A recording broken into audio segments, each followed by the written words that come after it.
महाविकास आघाड़ी की seat sharing formula आखिर final क्यों नहीं हो पा रहा है।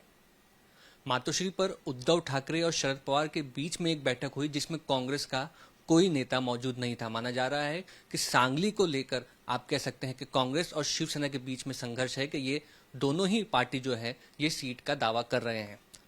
महाराष्ट्र कांग्रेस के वर्किंग प्रेसिडेंट आरिफ नसीम खान इस वक्त हमारे साथ जुड़ रहे हैं। सर, आपसे जानना चाहेंगे कि सांगली को लेकर यह बात साफ हो रही है कि शिवसेना उद्धव ठाकरे ये सीट मांग रहे हैं, लेकिन कांग्रेस का कहना है कि उनका जो वर्चस्व है, जो प्रेजेंस है इस सीट पे काफी ज्यादा है और ये सीट शिवसेना के लिए छोड़ी नहीं जा सकती।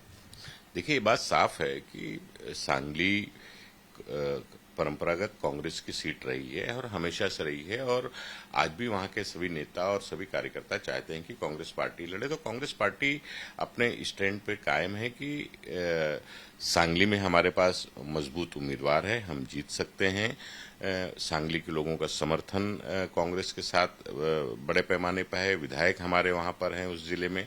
तो हमारी मांग हम लोगों की चर्चा चल रही है, उस पर आने वाले दिनों में जल्द से जल्द उस पर कुछ इशू रिजॉल्व होंगे। जिस तरह से आप कह सकते हैं कि शिवसेना यूबीटी ने कैंडिडेट अनाउंस कर दिया इस सीट पर, उसको लेकर के कहीं ना कहीं नाराजगी है कांग्रेस के महाराष्ट्र के नेताओं में कि ये सीट पर एक तो दावा बनता था, उसके बाद डायरेक्ट शिवसेना का इस सीट पर अनाउंसमेंट कर देना कैंडिडेट का कहीं ना कहीं आप कह सकते हैं कि कोलिजन धर्मा के अगेंस्ट।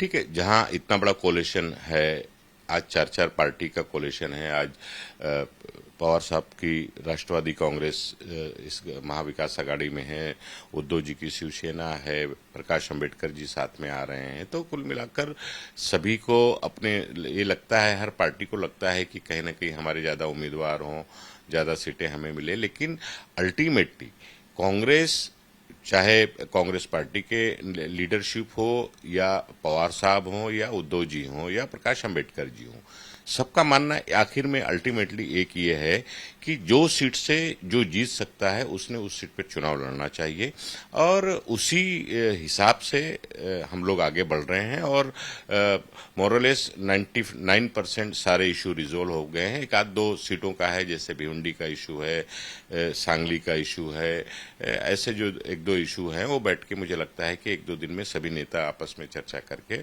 उसको रिजोल्व कर लेंगे और मजबूती के साथ महाविकास आघाड़ी महाराष्ट्र में चुनाव लड़ेगी। नाराजगी चल रही है सांगली को लेकर। माना जा रहा है कि कांग्रेस के नेता कल इसलिए, जब मातोश्री पर मीटिंग थी, शरद पवार गए थे लेकिन कांग्रेस का कोई नेता नहीं गया। संजय राउत ने स्किप करके जो रीजनल लीडर्स हैं उनको स्किप करके दिल्ली के कांग्रेस लीडर्स से सांगली की सीट के लिए बात की है। तो इस चीज को लेकर के कहीं नाराजगी है, आप कह सकते हैं कोलिजन में महाराष्ट्र में? नहीं, इस तरह की कोई नाराजगी नहीं है। पवार साहब और उद्धव जी की बैठक थी और कांग्रेस के नेता भी संपर्क में, हम लोग भी सब एक दूसरे के संपर्क में हैं। ऐसी कोई बात नहीं है, ये मीडिया स्पेकुलेशन है। और सभी पार्टी के लीडरशिप एक साथ एकजुट हैं। छोटी मोटी बातों पे मतभेद होते हैं, लेकिन वो मनभेद नहीं है।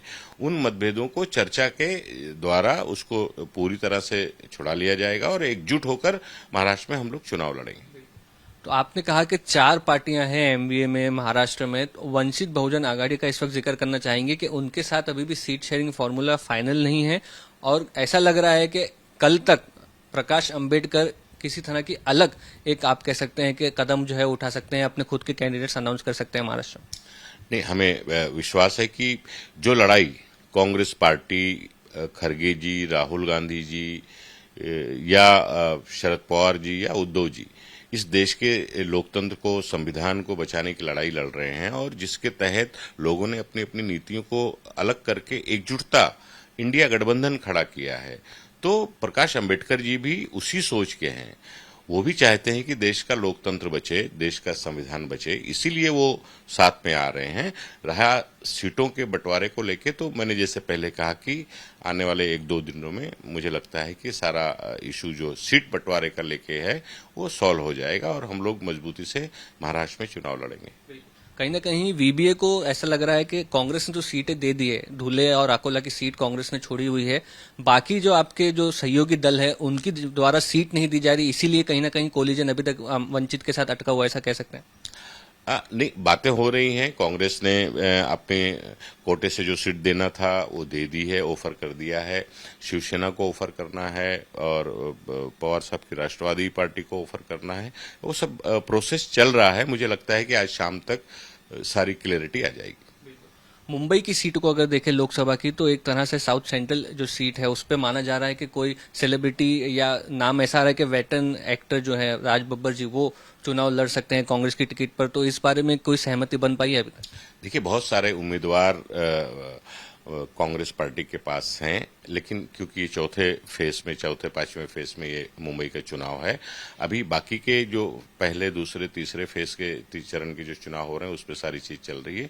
मुंबई की भी सीटों को लेके मुझे लगता है कि आने वाले 2-4 रोज के अंदर निर्णय हो जाएगा और यहाँ भी उम्मीदवार डिक्लेयर कर दिया जाएगा। संजय निरुपम जो वरिष्ठ नेता है महाराष्ट्र कांग्रेस के, उनका कहना है कि जिस तरह से आप सांगली की सीट के लिए महाराष्ट्र कांग्रेस फाइट कर रही है, नॉर्थ वेस्ट मुंबई सीट के लिए उस तरह से फाइट नहीं किया गया, उनको चांस नहीं दिया गया और इसलिए शायद आने वाले समय में वो कांग्रेस छोड़कर कोई दूसरी पार्टी ज्वाइन कर चुनाव लड़ सकते हैं। देखिए, संजय निरुपम जी बहुत बड़े नेता हैं। वो उनकी सोच और उनका आकलन अपनी तरह से होता है, लेकिन एक कोलिशन है, हम लोग कोलिशन में शामिल हैं।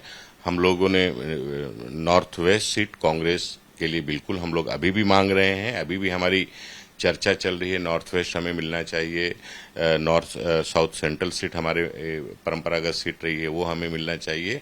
जो हमारे कोलिशन पार्टनर हैं, शिवसेना है, उनसे हमारी अभी भी बात चल रही है और जो भी निर्णय होगा वो मुझे लगता है कि हमारे सामने सवाल नंबर ऑफ सीट का नहीं है, सवाल विनिंग का है, सवाल जीत का है। महाराष्ट्र में हम लोग 48 की 48 लोकसभा सीट चुन के आए, जीतें, बीजेपी को कड़ी टक्कर दें। ये हम सभी लोगों की, महाविकास आघाड़ी की सभी नेताओं की ये सोच है और उसके तहत हम लोग काम कर रहे हैं। आने वाले समय में ऐसा लग रहा है कि और भी कांग्रेस के वरिष्ठ नेता हैं, एमएलए राजू पारवेन ने छोड़ दिया, आने वाले समय में ऐसा लगता है कि बड़े झटके और भी महाराष्ट्र में कांग्रेस को देखने पड़ेंगे। देखिए, सबके अपने अपने पर्सनल राजनीतिक जो स्वार्थ है, लोग अपने राजनीतिक स्वार्थ के हिसाब से निर्णय लेते हैं। उससे कांग्रेस पार्टी का कोई बहुत बड़ा असर, उस पार्टी के ऊपर कोई बड़ा असर नहीं पड़ने वाला, क्योंकि आज देश की जनता देख रही है, महाराष्ट्र की जनता देख रही है, मुंबई की जनता देख रही है। नेताओं का अपना अलग स्वार्थ हो सकता है, नेताओं की अपनी अपेक्षाएं जरूर हो सकती हैं, लेकिन कोलिशन के अंदर सभी की अपेक्षाएं पूरी होगी ये भी हम लोग सबको संतुष्ट नहीं कर सकते। लेकिन ये हमारी कोशिश है कि हमारे सभी नेता अकोमोडेट हो, हमारे जितने भी सीनियर लीडर हैं उनको मान सम्मान मिले और बना रहे, ये पार्टी की कोशिश है। विषय जो चर्चा में है वो ये कि कंगना रनौत जो कि मंडी से बीजेपी की कैंडिडेट है, उनके खिलाफ एक तरह से सुप्रिया सुले के सोशल मीडिया हैंडल से एक कंट्रोवर्शियल कमेंट किया गया है, जिसको लेकर के कहीं आप कह सकते हैं कि टारगेट किया जा रहा है। ऐसी पार्टी जो इंदिरा गांधी की पार्टी है, महिलाओं को ऐसे टारगेट कर रही है। देखिए, भारतीय जनता पार्टी का हमेशा से कांग्रेस पार्टी को बदनाम करना, टारगेट करना, ये हमेशा से उनकी परंपरा रही है, जब से पार्टी वजूद में आई है। आप देखिए, और पिछले 10-12 साल से तो कितना झूठ पे झूठ बोले जा रहे हैं। जब सुप्रिया सुले जी ने बोल दिया है कि उन्होंने नहीं किया है, उन्होंने डिनायल कर दिया है, सोशल मीडिया हैंडल के बारे में उन्होंने प्रतिक्रिया दे दिया है, तो उसके ऊपर बार बार झूठ बोलकर और कांग्रेस पार्टी को टारगेट करना ये उचित नहीं है, मुझे लगता है।